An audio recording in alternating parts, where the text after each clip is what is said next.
प्रणाम। मैं आशा करता हूं कि आप सभी स्वस्थ, शांत और सुरक्षित होंगे।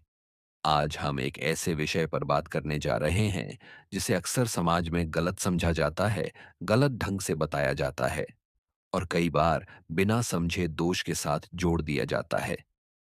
विषय है, आखिर क्यों आदिकाल से कुछ महिलाएं समय से पहले विधवा होती आई हैं? क्या यह केवल भाग्य है?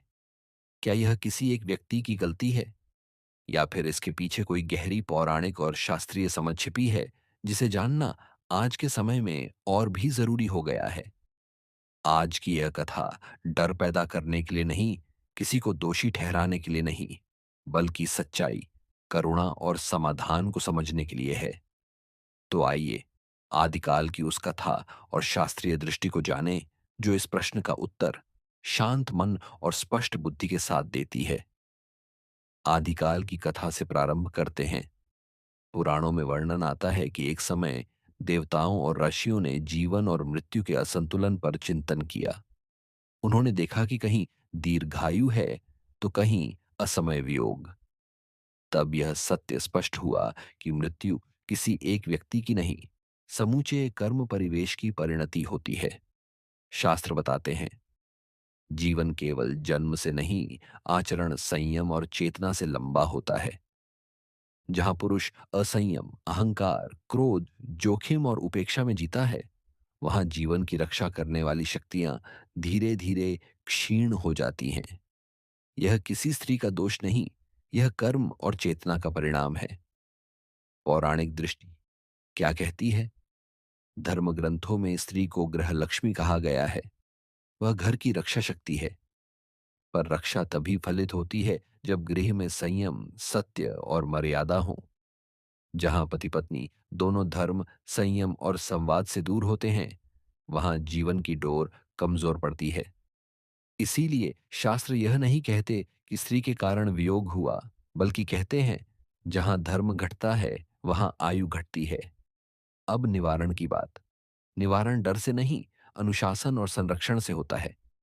पहला, संयम। क्रोध, नशा, असावधानी और जोखिम जीवन ऊर्जा को शीघ्र नष्ट करते हैं। संयम दीर्घायु का पहला द्वार है। दूसरा, संवाद और सहारा। पति पत्नी का एक दूसरे के लिए भावनात्मक सहारा मन और शरीर दोनों की रक्षा करता है। तीसरा, स्मरण और प्रार्थना। पुराणों में कहा गया है कि जहां नियमित स्मरण होता है वहां अनिष्ट टलते हैं। विशेष मंत्र जाप, शास्त्र सम्मत और सुरक्षित। यह मंत्र भय के लिए नहीं, संरक्षण और शांति के लिए है।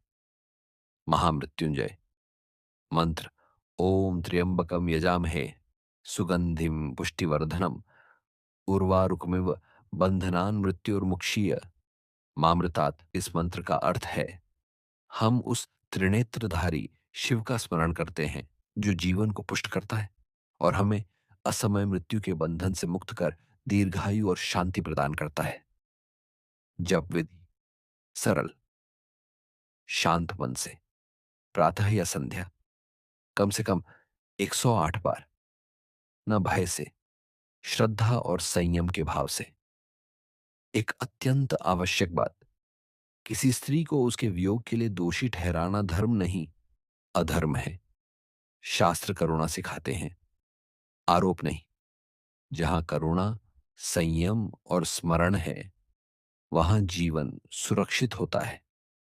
आदिकाल से लेकर आज तक असमय वियोग का कारण किसी एक व्यक्ति की गलती नहीं, बल्कि कर्म, आचरण और चेतना का संतुलन है। समाधान भी वही है, संयम, संवाद, स्मरण और करुणा। यदि यह कथा आपके मन में स्पष्टता और शांति लाई हो तो इसे आगे साझा कीजिए। आपके प्रश्नों के उत्तर हम इसी तरह सच्चाई और सम्मान के साथ लाते रहेंगे। फिर मिलेंगे एक और नए वीडियो, एक और शास्त्रीय दृष्टि और एक नई समझ के साथ।